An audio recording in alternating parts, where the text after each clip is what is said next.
Just off Imam Khomieni Square in Hamadan, Iran, is a pilgrimage site, venerated by many Iranians as the burial shrine of biblical luminaries Esther and Mordechai, the heroes of the Jewish holiday of Purim, for saving Jews throughout the Persian Empire from genocide.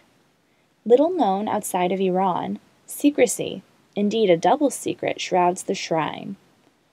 Welcome to the first installment of Insights, Diarna's video series spotlighting Jewish sites across the Middle East, made possible by a generous grant from the Elizabeth and Oliver Stanton Foundation. This month, against the backdrop of rising geopolitical tensions, we travel to northwest Iran. According to the biblical book named after her, Esther was a peerlessly inspiring young Jewish woman who caught the eye of the Persian King Ahasuerus, became queen, and, with the assistance of her relative Mordecai, saved Jews throughout the Persian Empire from annihilation at the hands of the evil royal advisor Haman. Jews around the world celebrate this miraculous salvation during the holiday of Purim by reading the Megillat Esther, dressing in costumes, and eating delicacies.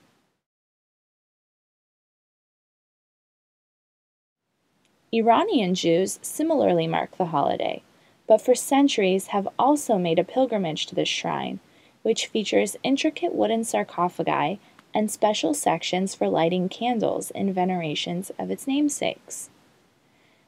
The original shrine's date of construction is unknown.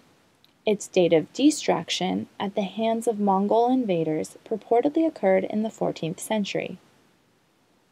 The first detailed accounts and illustrations in the historical record stem from 19th century Christian tourists, who observed how Jewish pilgrims would place prayer notes near the tombs, similar to the custom associated with Jerusalem's Wailing Wall. The shrine served as a Stanton place at which to pray and weep for Iranian Jews who could only reach Jerusalem with great difficulty. While Iranians, including non-Jews, have been making pilgrimages to the site for centuries, outside knowledge of the shrine is limited, and even those who do know about the site remain mostly unaware of the story behind its renovation in the early 1970s. Yassi Gabai was one of Iran's most promising young architects when he was chosen by the Iranian Jewish community to rehabilitate the then dilapidated shrine as their contribution to the celebrations honoring 2,500 years of Persian monarchy. All the communities, the whole nation had to do something to show the affection, etc. That, of course, was dictated sort of by the government at that time.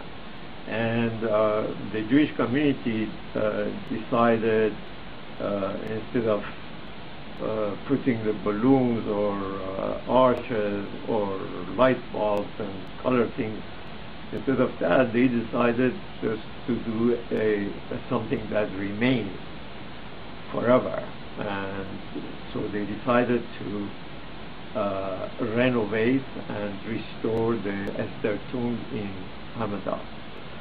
At that time, I was not a celebrity, but I was known as sort of a good Jewish architect.